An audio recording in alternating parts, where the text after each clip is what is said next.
All right, well, welcome to Online Genealogy. I'm Chrissy Toth. I'm the History and Genealogy Librarian here at the Robert W. Saunders Senior Public Library. Today, I'm going to show you the various online genealogy resources available at the library. We will review library subscription databases, library digital resources, and free genealogy websites. So before we get started, first things first, there's the download that Chris just mentioned of an ancestral chart provided. For those of you who are first timers with genealogical research, this is the best way to start your researching. I always tell newcomers who visit to take your time with this, use a pencil, start collecting information, as much family data as you can. Now you'll see the space all the way to the left, and that begins with you. The top row is where you'd enter your father and his side of the family, and below would be your mother and her side of the family right here. And the most important information that you can gather would be name, maiden name, place of birth, place of death, and the date, both sides. And just reach out, pick up the phone, call family, and get as much as you can before you get started. So I'm going to go ahead now and switch off my computer, switch off the camera and get onto the computer screen so you can see the demo, okay? And this is just a overview of the online resources, so I might be a little quick. So to access the databases, visit hcplc.org, and you're going to click on the second blue tab at the top, Learning and Research. All right, we're there at Learning and Research, and we are going to scroll down to Genealogy and History. Bear with me one second. Got another window here I got to close. Okay, there we go. All right, Genealogy and History, and we've arrived. So let's start right here with General Genealogy. Now these four here at the top are the most frequently used and reliable resources. Now, if you're working from home, you'll need your library card number and PIN to access them. The only exception would be the Ancestry Library Edition and the JSTOR Ireland collection, which is down here in the lower corner here. You would have to, in order to access these, you would have to be working in-house at the library. Okay, so let's start with the Ancestry Library Edition. And as I mentioned, this is an in-library use only, okay? So the Ancestry Library Edition contains over 200 billion images of census, vital, immigration, military records, along with photographs of people and places. Has sensitivity searching, which can help you widen and narrow your searches, view family trees, and even links to Find a Grave. And we'll talk about the Find a Grave in just a moment. Now, unfortunately, Ancestry Library's family tree creation service is unavailable through the library edition. That would be just through the regular paid subscription that you would have at home. Okay, so now we're here, and I'm going to do a census search just for fun here with Agnes here, Agnes Toth. And let's see, she's Clapboard Heights, Connecticut. There we go, look at that. And there's a drop down here so they can help me with spelling or, just pinpoint the location so I don't have to keep typing and typing. So, and right here on the right, Explore by Collection, Census. So let's see where it takes us next. Okay, gotta do it again. So one more time. All right, Agnes and Toth. Okay, and we know that she has lived, let's see.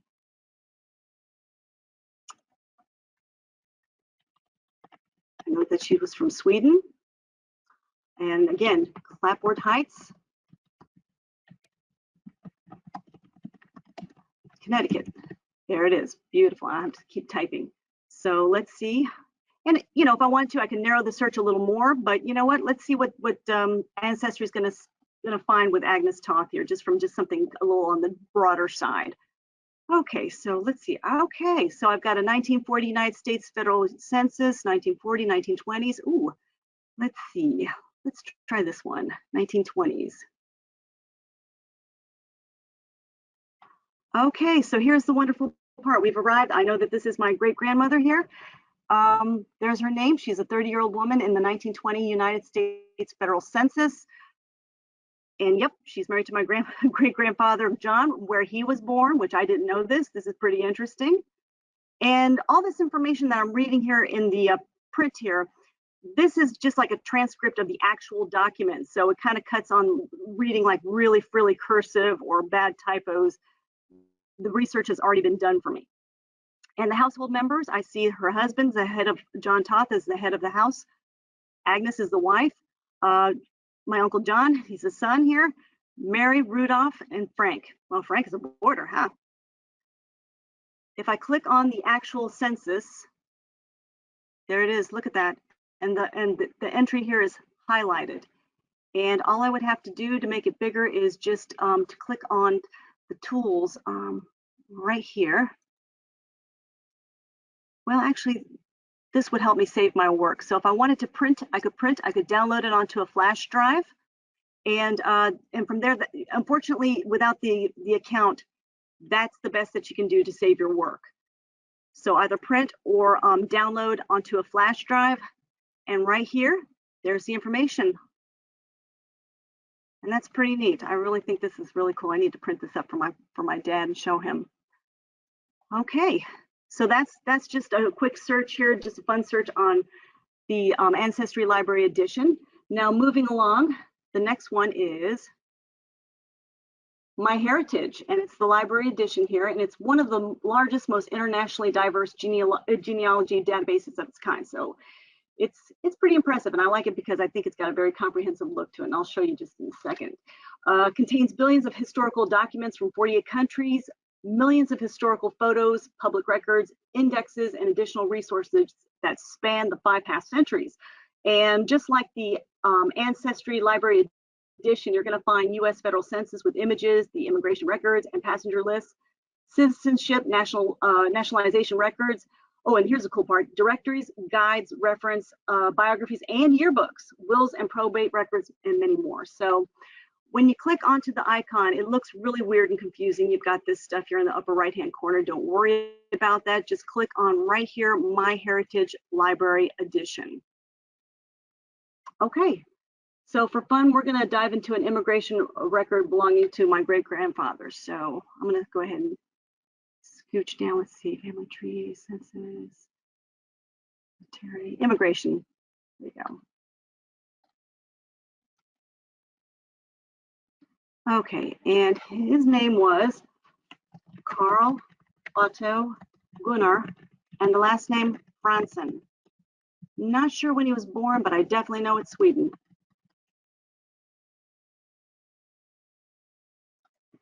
And oof, after immigration, oh, that's easy.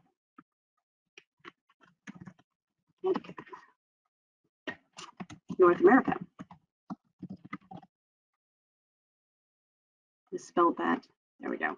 All right, so let's search. Oh, excellent. Look, there's an Ellis Island passenger list. So let's click on it and take a look. Oh, great. And the best part is kind of like we just saw on Ancestry. You know, the hard part, it's written out, it's printed up right in front of you. So you don't have to, you know, try and decipher old cursive handwriting that's probably, you know, the paper's probably beaten up. There could be, you know, ink running.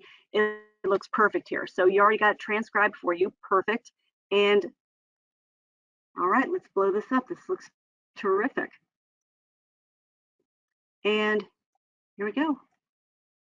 It's the manifest of the passenger list here, and it's sailed from Christiania, Sweden. The year is 1923, October the 9th. And let's see where my family's at. It doesn't highlight it like the Ancestry does, but there they are right there. Fransson, Karl Otto Gunnar, and here's his wife, my great-grandmother, Ebba Maria. And I was very, very lucky to have known them when I was a little girl. And there's my Nana right there, Viola, and her brother, Carl. My Uncle Henry would later be born in the States. So this is pretty cool too. And just like Ancestry, you could print this up. You can save as a PDF file. You can also save on the flash drive. So So it's a really good, I like it just because of the way it looks. I think it's a very clean look, and you can really see everything and decipher it very easily. I would recommend this for like beginners. I think it's really wonderful. Okay. The next database, Family Search. And Family Search is a nonprofit organization and website offering genealogical records, education, and software, and it's operated by the Church of Jesus Christ of Latter-day Saints and is closely connected with the church's family history department. So in order to use Family Search, though, you do have to create an account, or you won't get very far. But the good news is creating this free account, you can definitely save your research here. It stays centralized, and you can create posts, you can add memories, and and it even has like a to-do list, so you know what to research next. So, oops, nope, back. I'm going to sign in. Okay.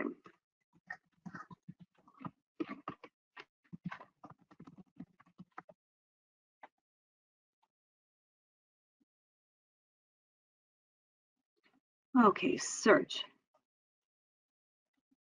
And I want to search records.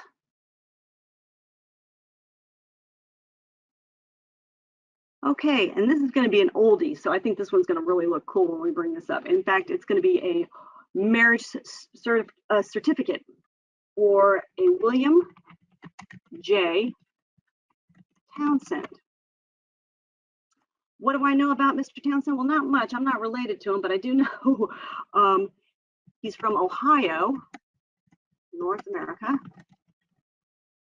And I see there's more options because I'm not really interested about his birth or his death. I'm more interested about finding his wedding records. So let's see if I can find something else here. Let's see, fewer options. Match number, here it is, marriage. There we go. And the marriage took place also in Ohio. Well, Ohio, North America. What the heck? We'll do it again for good measure. I know the year, but I'm gonna, for you, we'll pretend we don't exactly have the year, which is okay. So we're gonna take a guess from 1880 to 1885. All right, and we're gonna search, and let's see what comes up. Okay, first hit right here. William Townsend, he's the groom in Ohio, and it's documented in the county marriages in a volume from 1789 to 2016. Married on November the 5th, 1885. Okay, Cuyahoga, Ohio, to Jeannie Dean. So let's take a look at this. Ah, fabulous. And of course, it's already transcribed for you, so you don't have to go through the frilly handwriting or any, look at that. Or anything, the pages are rumply, you can't see it very well. This is just a wonderful service on all the databases and websites right here. Okay. And if you look down right here at the very, very bottom of the screen where it says image index, it also mentions the other names that you're also going to find on this roster. Let's go ahead and bring it up. Closer. Yeah, let's zoom this up. There it is, marriage record. Terrific. Boy, I have to admit though, that handwriting is beautiful. Look at that. Jeannie Dean, Townsend, November 5th, 1885. And witness here, E. Curtis, it looks like. So that's really terrific. I can print it, I can download it, and of course, like I said, with your email, with your account, you can definitely save this for another time, so your work won't go away. That's what I think is wonderful. It just stays here.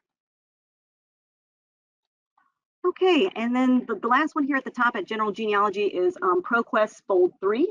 The Fold 3 name comes from the traditional flag folding ceremony, which the third fold is made in honor and remembrance of veterans who served in their country. The Fold 3 Library Edition by Ancestry provides convenient access to U.S. military records, including stories, photos, personal documents of the men and women who served. And let's go ahead and open up and see what it looks like on the inside. Yeah, and these are usually the countries that the military that's going to be featured here: the English speaking, which is United States, Australia, Canada, New Zealand, and United Kingdom. And you can do a general search. You can search by war or battle, search by specific military categories such as branch, station, grade, rank, awards, casualties, and so on. So I'm just going to go ahead and do a fun search here of the local name here. Folks in Tampa know who this is. Or if they don't know who he is, they certainly know the street that's named after him. And there he is, Dale Mabry. He was a soldier that served in World War I. And got the facts, which is this page, stories, gallery with more photos and more sources here. Born in Tallahassee, Florida in 1891. He was in the Army. He was a captain. World War I, of course, served in the United States of America, and a Gold Star. And let's see, there we go. If I went to gallery, you can see the headline. He passed tragically in a Zeppelin explosion, and the city of Tampa did dedicate one of the streets, and they named it after him. Oh, he is just dressed to the nines here. Look at him. That's terrific. And again, I can blow this up. I can with the tools here, I can find the image, of course, to download it, print it, and I can add to the memorial, but of course you would have to have a membership, and that's through Ancestry. But since this is the library edition, I would just suggest downloading, save it onto a flash drive, to a PDF file, email it to yourself, or print. Okay, so let's move on. After looking at the top four there, we're going to scoot down here to the subject-specific genealogy and history. And I'll just point out the ones that are used frequently, the ones that are the greatest hits, if you will. So the ProQuest African American Heritage, because of slavery and the changing legal status of African Americans, research in this area can be very challenging, more than other genealogical inquiries. So this collection was created in partnership with leading African American genealogists and recognized leaders in genealogical information to develop a comprehensive mix of resources, records, and tools specifically pertaining to African Americans. So this is very specialized, and includes census and vital records, freedmen and slave records, church and legal records, and they have a new feature now with U.S. colored troops records from 1861 to 1865, and registers of slaves and free persons of color from select states and counties, and the Freedmen's Bureau and Freedmen's Bank records. So I'm going to do a quick search for you. I'll just quick demo here. Last name is Battle. First name is Axon, which I think is a cool name, Axon Battle. Not too sure about the year of range, but I do know the name, so that's a pretty specific name. Okay, so it looks like I only get one hit that's come up, and that's to the Freedmen's Bank. So let's see what's in the Freedmen's Bank. There he is, Axon Battle. Ah, it's an application to the Freedmen's Bank. Esther, so I'm guessing that's probably Mrs. Battle. Yeah, and here it is. It's the record for Mrs. Esther Battle, March 31st of 1873, where she was born. And that is good news, is it's already been transcribed for me, most of it. So let's see, there it is. She's in Alabama, New Bern, and she's been married to Mr. Battle for 5 months, November 1872. Now you're wondering, how come these bank records are so important? Well, it's important because on these records, it's got to show, who they're married to, who's their children, occupation, age, and that usually helps you connect to your ancestors right there. So yeah, this is a fun website. I really do like it. I really like the research that comes up on this one. And Find a Grave. Now, despite its morbid, macabre, weird name, Find a Grave is a website that allows the public to search and add to an online database of cemetery records. And as of 2020, Find a Grave contains over 180 million records. The information on Find a Grave is contributed by volunteers and that photograph graves and tombstones. They index, they transcribe information on the grave sites, and then post on Find a Grave. So you can do a general search with first, middle, and last name, and you got more search options too. This is wonderful. Memorial types, the famous, sponsored, not buried in a cemetery. It can include a nickname, a maiden name, a title. In memorials with, this is really cool, grave photos, GPS or no GPS, so you can find the plot. And anybody contribute to the project. It's free to register, and you can save your research here and just keep returning it to it. So the first name, let's see, let's have some fun. We're going to do a famous one. Harry Houdini.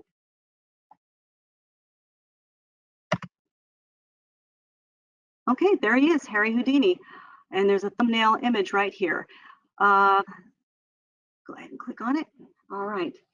And we've arrived to Harry Houdini's page, and we know his original name is Eric Weiss, when and where he was born, March 24th, 1874 in Budapest, Hungary. He died on October 31st, Halloween of 1926 in Detroit, Michigan. And he's buried in the Machpelah Cemetery in Queens, New York. And let's see.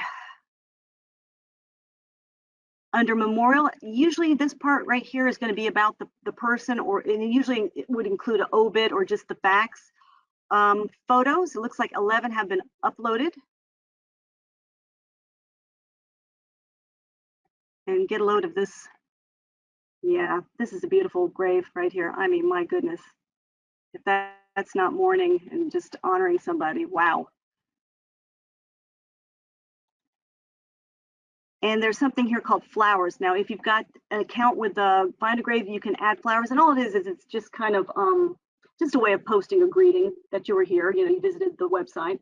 But it's just a really fun tool just to, to learn, just to find your people, to find grave sites. And I'll show you something real quick right here with the show map at the front page, at the memorial page. You're going to get the latitude and longitude and the GPS. You can plug it once you click onto this. If you have a GPS app, it's going to go right in, and you can drive to the plot that you're visiting. So just a wonderful way of just a wonderful tool. I really like this one. I could spend all day in this one. Ellis Island passenger search. Now the website is free, but you have to create an account to start searching. You'll see what I mean. Let's do a quick search with another grandfather. Here we go.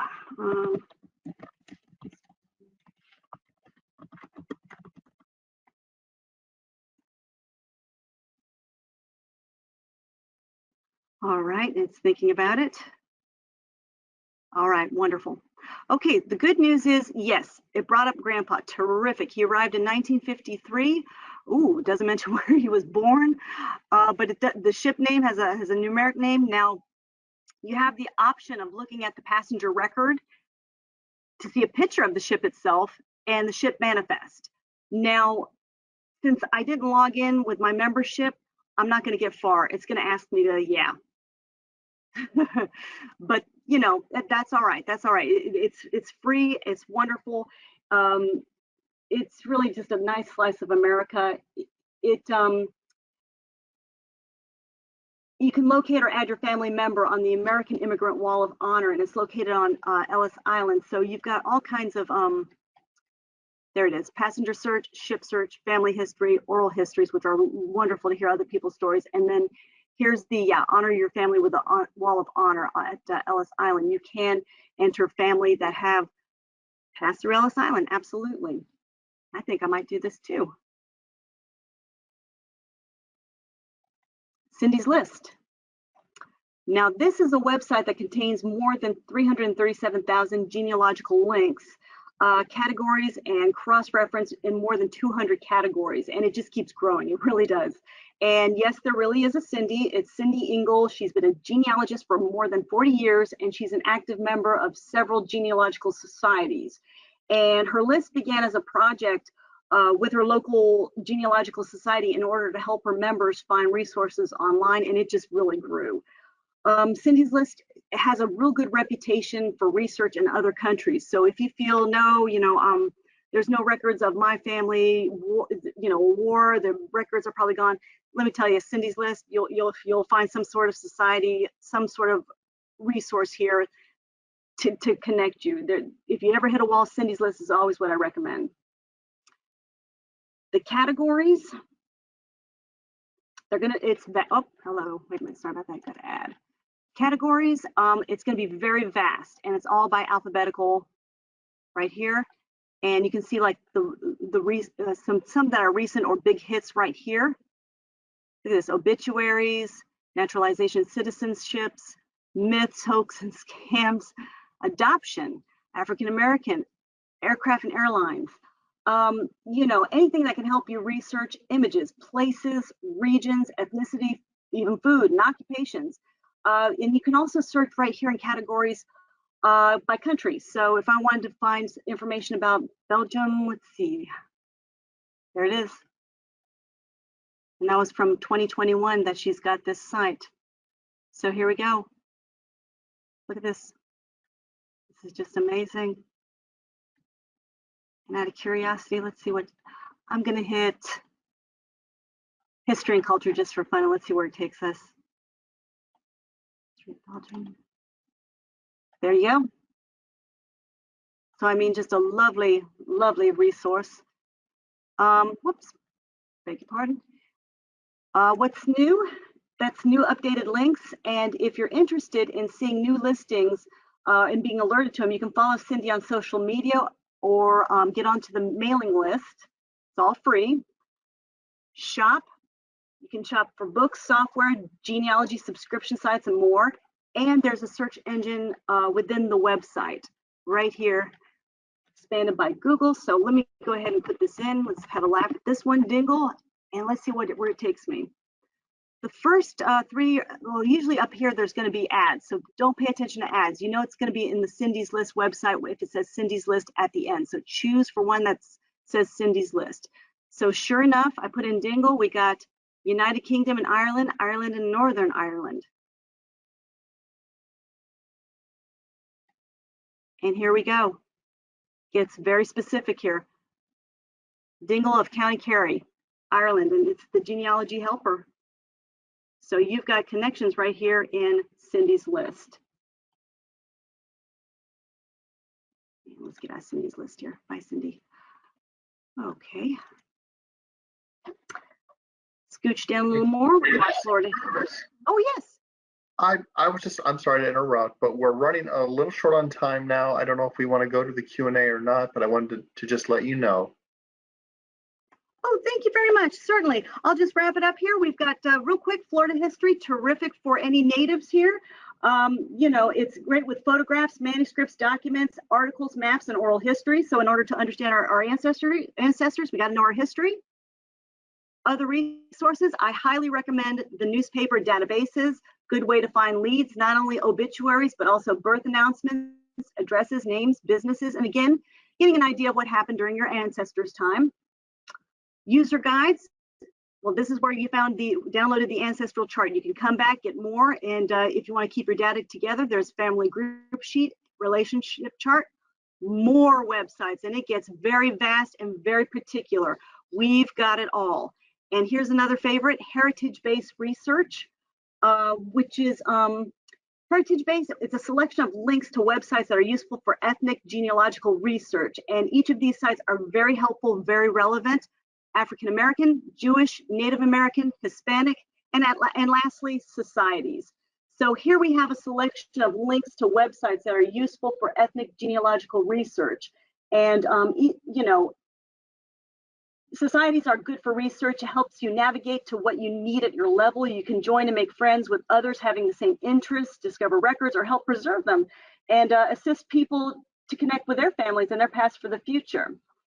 So there are many ways, many easy ways to research genealogy and history online through the library. And the best part is, Chris, it's all free. That's right. All right. Well, that was a great presentation. We're going to come back on camera here. And let's see. Let me go ahead and bring up my slides to share the books that Chrissy has picked out.